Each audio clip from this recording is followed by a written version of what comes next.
नमस्कार, UP live देख रहे हैं आप। मैं आपके साथ आयुष्पाल। यूपी लाइव में सबसे पहले बात सीएम योगी आदित्यनाथ के वाराणसी दौरे को लेकर के। वाराणसी दौरे पर सीएम योगी आदित्यनाथ पहुंचे हैं। तिब्बतीन अस्पताल का निरीक्षण उनकी ओर से किया गया है। इसके साथ साथ विद्या विहार मॉडल स्कूल में बाढ़ प्रभावित लोगों से भी उन्होंने मुलाकात की है। बाढ़ प्रभावित लोगों का हालचाल जाना है। राहत शिविर में रह रहे बच्चों को चॉकलेट देते हुए सीएम योगी आदित्यनाथ नजर आए हैं। इसी के साथ साथ एक राहत कार्यक्रम में खाद्य सामग्री के किट भी उनकी ओर से वितरित किए गए हैं। तो ये तमाम कार्यक्रम में सीएम योगी आदित्यनाथ आज शामिल हुए हैं। वाराणसी दौरे पर सीएम योगी आदित्यनाथ पहुंचे हैं और यहां पर तिब्बत अस्पताल में निरीक्षण करते हुए नजर आए हैं। इसी के साथ साथ विद्या विहार मॉडल स्कूल में बाढ़ प्रभावित लोगों से भी उन्होंने मुलाकात की है। तस्वीरें आपके सामने हैं। बाढ़ प्रभावित लोगों का हालचाल जानते हुए नजर आए हैं। वहीं एक राहत कार्यक्रम में खाद्य सामग्री की किट भी उनकी ओर से वितरित की गई।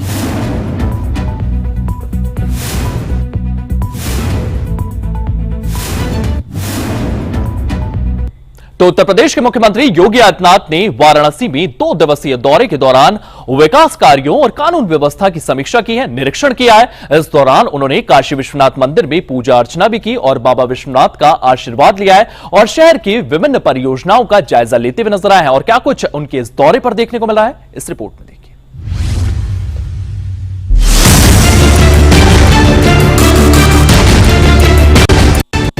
मुख्यमंत्री योगी आदित्यनाथ ने वाराणसी का दौरा किया। कैबिनेट मंत्री अनवर और स्वतंत्र देव सिंह पटेल ने सीएम योगी का इस दौरान स्वागत किया। सीएम योगी सर्किट हाउस पहुंचे, जहां उन्होंने प्रशासनिक और पुलिस अधिकारियों के साथ विकास कार्यों और कानून व्यवस्था पर समीक्षा बैठक की। बैठक में मंडलायुक्त कौशल राज शर्मा और पुलिस कमिश्नर मोहित अग्रवाल ने विभिन्न परियोजनाओं और सुरक्षा व्यवस्था की प्रगति पर विस्तृत जानकारी दी। सीएम ने निर्माणाधीन परियोजनाओं जैसे फुलवरिया 4 लेन, कजाकपुरा ओवरब्रिज और गोदोलिया रोपवे स्टेशन को समयबद्ध और गुणवत्तापूर्ण पूरा करने के निर्देश दिए। समीक्षा बैठक के बाद सीएम योगी काशी विश्वनाथ मंदिर पहुंचे, जहां उन्होंने षोडशोपचार विधि से बाबा विश्वनाथ का पूजन और जलाभिषेक किया। इसके बाद सीएम बाबा काल भैरव मंदिर गए और वहां विधिवत आरती की। सावन महीने को देखते हुए उन्होंने मंदिर प्रशासन को श्रद्धालुओं की सुविधाओं जैसे दर्शन व्यवस्था, सुरक्षा और स्वच्छता पर विशेष ध्यान देने के निर्देश दिए। सीएम ने काशी विश्वनाथ धाम में 11 एलईडी स्क्रीन की व्यवस्था की सराहना की, जो भक्तों को लाइव आरती और अन्य जानकारी प्रदान करती है। मुख्यमंत्री योगी आदित्यनाथ का वाराणसी दौरा विकास और आध्यात्मिकता का अनूठा संगम रहा। काशी विश्वनाथ मंदिर में पूजा अर्चना के साथ साथ उन्होंने शहर की प्रगति और कानून व्यवस्था को मजबूत करने का संदेश दिया। सावन माह को देखते हुए उनकी ये सक्रियता काशी को नई ऊंचाइयों पर ले जाने का संकेत है। ब्यूरो रिपोर्ट, सूर्या समाचार।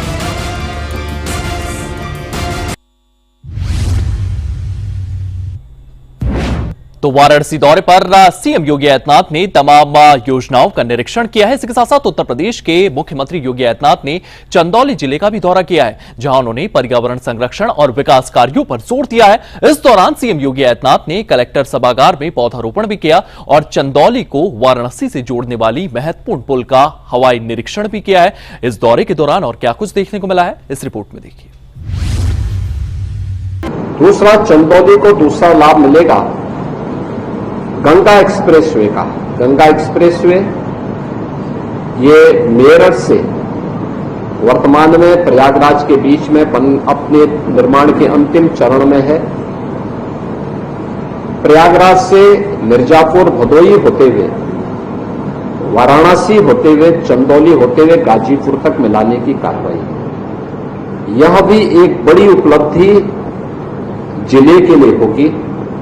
चंदौली ये 2 एक्सप्रेसवे के साथ एक साथ जुड़ेगा और इसका व्यापक लाभ अभी चंदौली को मिलेगा। यद्यपि चंदौली के अंदर से भारत सरकार के स्तर पर एक ग्रीनफील्ड एक्सप्रेसवे का निर्माण वाराणसी से कोलकाता के बीच में युद्ध स्तर पर चल रहा है। आने वाले समय में इनका लाभ भी यहां पे प्राप्त होगा। सीएम ने कलेक्ट्रेट सभागार में अधिकारियों के साथ एक समीक्षा बैठक की। इस मीटिंग में जिले की विकास परियोजनाओं, कानून व्यवस्था को लेकर चर्चा हुई। सीएम ने अधिकारियों को विकास कार्यों में तेजी लाने और अपराधियों के खिलाफ सख्त कार्रवाई सुनिश्चित करने के निर्देश दिए।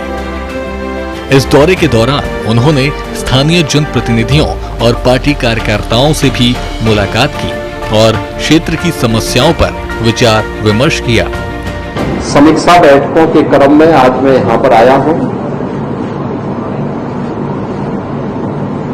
जनपद चंदौली उत्तर प्रदेश का एक कृषि प्रधान जनपद है और सीमावर्ती जनपद भी है। जनपद के विकास के लिए डबल इंजन की सरकार ने ढेर सारे कार्यक्रम पहले से ही आगे बढ़ाए हैं, जिसमें आदरणीय प्रधानमंत्री जी के विजन के अनुरूप वाराणसी का रिंग रोड चंदौली होते हुए एक विकास की धुरी बन रही है। बाबा कीनाराम जी की स्मृति में बना हुआ यहां का मेडिकल कॉलेज गत वर्ष संचालित हो चुका है और सफलतापूर्वक वह कार्य कर रहा है। जनपद के विकास के लिए माननीय जनप्रतिनिधियों ने जितने भी अन्य प्रस्ताव दिए थे, इन्हें हमें तेजी के साथ आगे हम लोगों ने बढ़ाया है। वर्षों से जो मांग थी जनपद चंदौली की, यहां का जिला जनपद कोर्ट के निर्माण के लिए हम लोगों ने यहां पे 200 करोड़ रुपए से अधिक की लागत का एक इंटीग्रेटेड कोर्ट कॉम्प्लेक्स हम दे रहे हैं, जिसमें जिला कोर्ट, जिला स्तरीय कोर्ट जितने होंगे सब तो उसमें बनेंगे ही एक छत के नीचे। अधिवक्ताओं के चेंबर भी और न्यायिक अधिकारियों के आवासीय सुविधा भी एक कैंपस में इंटीग्रेटेड कॉम्प्लेक्स उसका बन रहा है।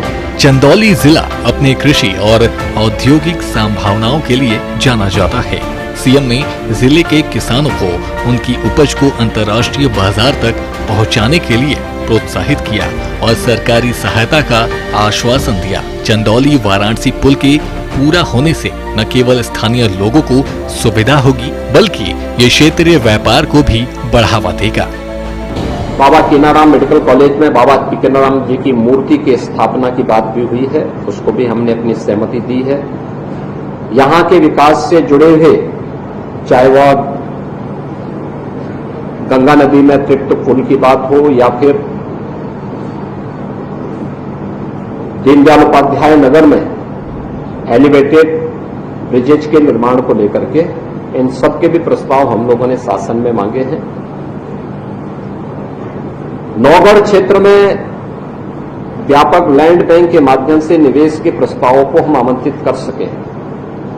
इस अभियान को गति देने के लिए मैंने आज प्रशासन से कहा है और मेरा मानना है कि हजारों करोड़ का निवेश जनपद चंदौली में इसके माध्यम से आ सकता है। इसके माध्यम से हजारों नौजवानों को नौकरी की नई संभावनाएं यहां बन सकती हैं और तमाम देश की बड़ी बड़ी कंपनियों ने उसमें रुचि दिखाई है। मुख्यमंत्री योगी आदित्यनाथ का चंदौली दौरा पर्यावरण संरक्षण और विकास के प्रति उनकी प्रतिबद्धता को बताता है। पौधारोपण और चंदौली वाराणसी पुल के निरीक्षण ने जिले में नई उम्मीदें जगाई हैं। ये दौरा न केवल विकास योजनाओं को गति देगा, बल्कि क्षेत्र में कानून व्यवस्था को। तो एक तरफ सीएम योगी आदित्यनाथ के दौरे लगातार जारी हैं, इसी बीच उत्तर प्रदेश के लिए राष्ट्रीय स्वच्छ सर्वेक्षण से अच्छी खबर सामने आई है। 2024 के परिणाम ने उत्तर प्रदेश के लिए गौरवपूर्ण क्षण ला दिया है। प्रदेश के 5 शहर लखनऊ, प्रयागराज, गोरखपुर, आगरा और गौतम बुद्ध नगर में इस सर्वेक्षण में शानदार प्रदर्शन करते हुए राष्ट्रीय स्तर पर अपनी जगह बनाई है। खास तौर पर राजधानी लखनऊ ने पिछले साल के 44वें स्थान से छलांग लगाकर बड़े शहरों में तीसरा स्थान हासिल कर लिया है। राष्ट्रपति द्रौपदी मुर्मू ने गुरुवार को नई दिल्ली में इन शहरों के प्रतिनिधियों को सम्मानित किया है। इस दौरान क्या कुछ कहा गया है और क्या कुछ देखा गया, इस रिपोर्ट में देखिए।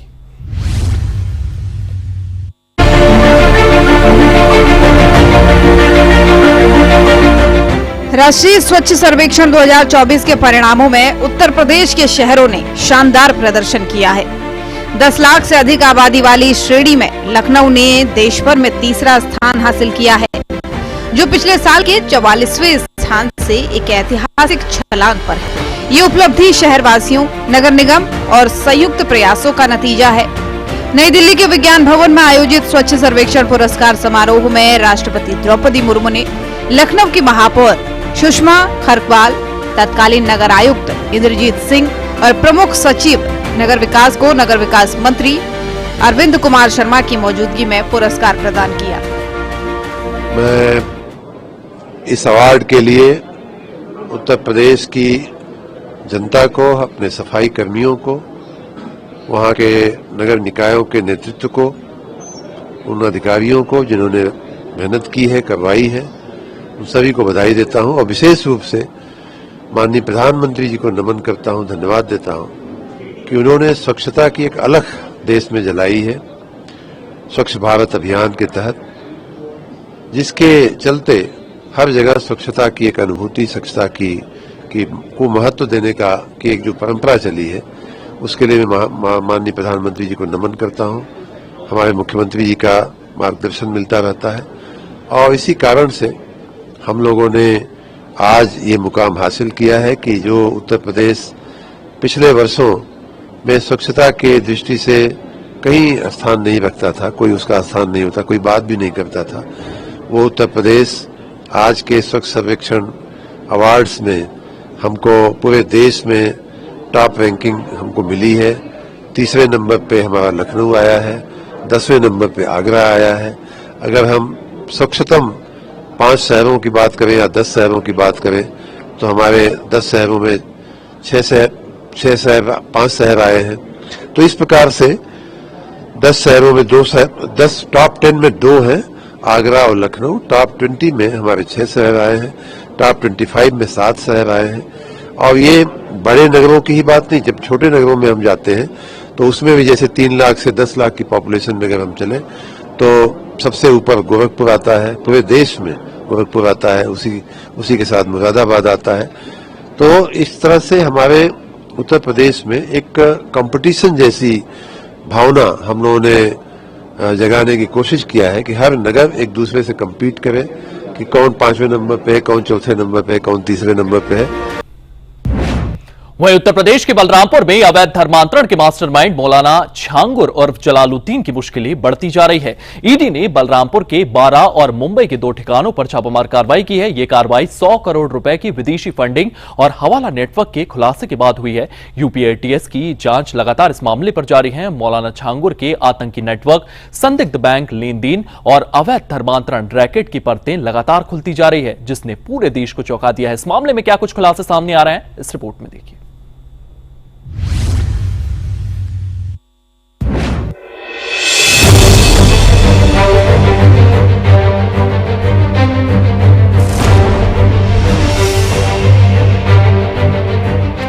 उत्तर प्रदेश के बलरामपुर जिले के उतरौला क्षेत्र में मौलाना छांगुर उर्फ जलालुद्दीन के खिलाफ ईडी और यूपी एटीएस ने सख्त कार्रवाई शुरू की है।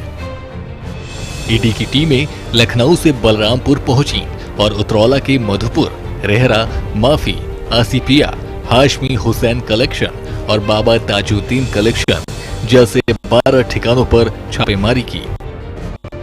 मुंबई के बैंड और माहिम में शहजादा उर्फ इलियास राइसी की 2 ठिकानों पर भी रेड डाली गई। जांच में पता चला कि शहजादा को नवीन उर्फ जमालुद्दीन के खाते से 2 करोड़ रुपए की संदिग्ध रकम ट्रांसफर की गई, जो हवाला और धर्मांतरण नेटवर्क का है। यूपी एटीएस की जांच के बाद सौंपे गए दस्तावेजों के आधार पर ईडी ने ये कार्रवाई की, जिसमें मौलाना छांगुर के 30 में से 18 बैंक खातों में 68 करोड़ रुपए का लेन देन और 3 महीने में 7 करोड़ की विदेशी फंडिंग का खुलासा हुआ। मौलाना छांगुर का ये रैकेट केवल धर्मांतरण तक सीमित नहीं था। यूपी एटीएस की जांच में आतंकी नेटवर्क के दस्तावेज मिले, जिसमें एक बड़ी इमारत को आतंकी ट्रेनिंग कैंप के रूप में इस्तेमाल करने के सबूत सामने आए। हालांकि ये इमारत कहां है, ये अभी स्पष्ट नहीं हुआ है। मौलाना छांगुर ने चांद औलिया दरगाह को आधार बनाकर हर साल भव्य उर्स पर आयोजन किया, जिसमें देश विदेश से लोग जुटते थे। इसका मकसद लोगों को लालच और दबाव देकर धर्म परिवर्तन कराना था। जांच में पता चला कि छांगुर ने विदेशी फंडिंग से आलीशान बंगला, शोरूम, फॉर्च्यूनर जैसी लग्जरी गाड़ियां और पुणे में 2 लाख वर्ग फीट जमीन खरीदी। बलरामपुर के मधुपुर में 3 बीघा से अधिक सरकारी जमीन पर बनी उसकी कोठी को प्रशासन ने बुलडोजर से ढहा दिया, जो कि एक डिग्री कॉलेज के लिए बनाई जा रही थी। मौलाना छांगुर के नेटवर्क में नीतू उर्फ नसरीन और उसके पति नवीन उर्फ जमालुद्दीन अहम किरदार थे। धर्मांतरण गैंग का खुलासा। नीतू उर्फ नसरीन की 8 बैंक खाते मिले। Of India, Paytm, bank of Baroda, ICICI, HDFC और नवीन उर्फ जमालुद्दीन के 6 खातों में लेन देन। ताजुद्दीन बुटीक जैसे ट्रस्टों के 8 खातों में करोड़ों की रकम। अल अंसारी एक्सचेंज जैसे खातों से विदेशी फंडिंग होती थी। पहचान छिपाने के लिए फर्जी हिंदू नामों का इस्तेमाल हुआ। नीतू और नवीन 19 बार UAE की यात्रा की। मौलाना छांगुर भी फर्जी पासपोर्ट से दुबई गया। यूपी ATS की जांच में सबसे चौंकाने वाला खुलासा हुआ कि मौलाना छांगुर ने धर्मांतरण के लिए 1000 से 1500 मुस्लिम युवकों की फौज तैयार की थी, जिन्हें पेमेंट देकर काम सौंपा गया। छांगुर का कहां-कहां था नेटवर्क। यूपी में पीलीभीत, लखीमपुर, श्रावस्ती, बहराइच में जाल फैलाया। बलरामपुर, सिद्धार्थनगर और महाराजगंज में धर्मांतरण का जाल। महाराष्ट्र, बिहार, बंगाल, कर्नाटक और तमिलनाडु में भी था जाल। इस तरह मौलाना छांगुर देश भर में जाल फैलाकर लोगों का धर्मांतरण करता था। इस मामले में सबसे बड़ा खुलासा हुआ कि मौलाना छांगुर कोडवर्ड्स का इस्तेमाल करता था। छांगुर का कोडवर्ड्स काजल लगाना यानी ब्रेन वॉश करना, मिट्टी बदलना यानी धर्म परिवर्तन, नया केस अर्थात नई लड़की, दीदार कराना यानी बाबा के सामने लड़की लाना। इस रैकेट का शिकार ज्यादातर 30 साल से कम उम्र की महिलाएं बनी। खुलासे के बाद मौलाना की मुश्किलें बढ़ती नजर आ रही हैं। वहीं अब कई महिलाएं खुलकर सामने आ रही हैं और छांगुर की काली करतूत का चिट्ठा खोल रही हैं। मौलाना छांगुर के अवैध धर्मांतरण रैकेट ने न केवल धार्मिक सौहार्द को खतरे में डाला, बल्कि विदेशी फंडिंग और हवाला नेटवर्क के जरिए राष्ट्रीय सुरक्षा को भी चुनौती दी। ईडी और यूपी ATS की इस संयुक्त कार्रवाई ने इस संगठित गिरोह की परतें उघाड़ी है। अब देखना होगा कि जांच कितनी और गहराई तक जाती है और इस नेटवर्क के कितने और लोग सलाखों के पीछे पहुंचते हैं। ब्यूरो रिपोर्ट, सूर्य समाचार।